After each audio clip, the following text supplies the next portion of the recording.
Let's make some Malaysian chicken curry. For this, I have 500 grams of bone-in and skinless chicken pieces. You can leave the skin on the chicken if you wish. Let's next grind the ingredients for the curry paste. 60 grams of small onions chopped. You can use big onions if you wish. 4 red bird's eye chilies. 4 grams fresh turmeric chopped. 5 cloves of garlic chopped. 5 grams ginger chopped. 5 grams of galangal, known in Malaysia as lengkuas. 2 candle nuts. The bottom bits of 2 stalks of serai or lemongrass. 2 tablespoons meat curry powder. 1 tablespoon of chili powder. And a teaspoon of coriander powder.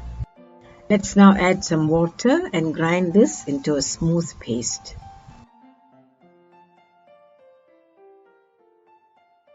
This is the ground curry paste. 2 medium-sized potatoes cut into quarters.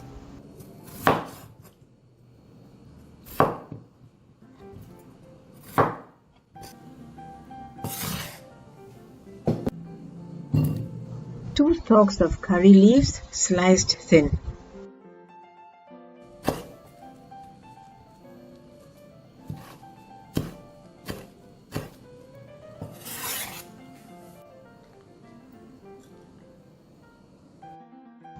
One turmeric leaf. I'm going to roll this up and cut it into shreds.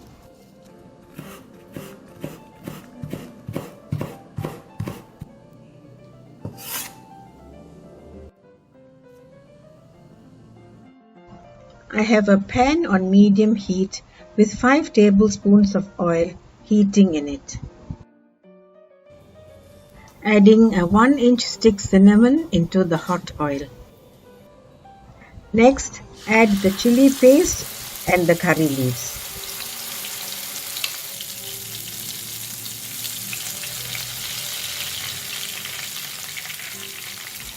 Give the ingredients a good stir.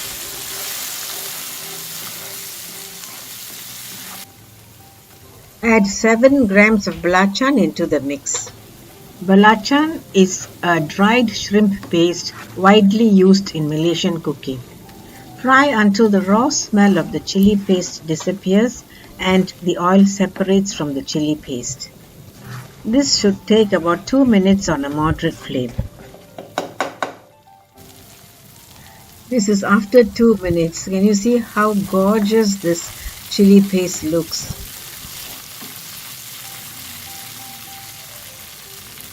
Look, the oil is separating. Can you see?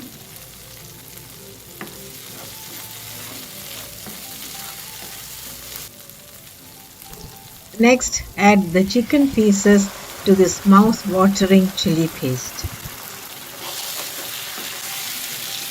For me, the best thing about Malaysian cooking is its curry paste, made with aromatic herbs and spices unique to this region.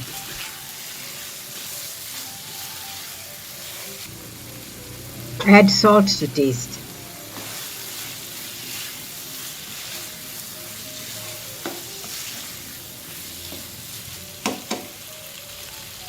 The potatoes go in now because they take a while to cook.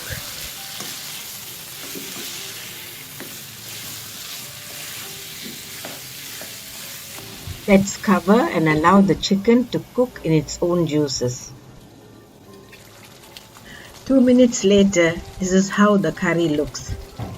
The chicken has released liquid that has mixed with the curry paste and looks a visual treat. Add 400 ml of water to the chicken. This is the water with which I rinsed the grinder. Now stir to combine. Increase the flame to high and wait for the curry to come to a boil. The curry has come to a boil. Reduce the flame, cover and cook. It's been about 10 minutes. Let's check if the potatoes are done. The potatoes are done. That means the chicken is done as well. I'm adding a tablespoon of lime juice as well to give some tartness to the curry. Cook this for 1.5 minutes and in the meanwhile taste for salt.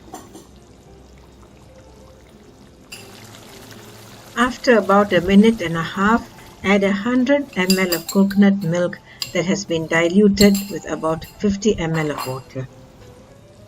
Then reduce the flame to low and stir the coconut milk into the curry. Add a teaspoon of sugar to balance the taste and wait for the coconut milk to come to a slow boil. The curry has come to a slow boil, so now add the shreds of turmeric leaf. Reserve some for garnishing. The turmeric leaf is optional. I add because I love the fragrance and flavor that the turmeric leaf imparts to a Malaysian curry. Having said that, don't add too much because the taste can be overpowering. Turn off the stove, cover and let the curry rest. The Malaysian chicken curry.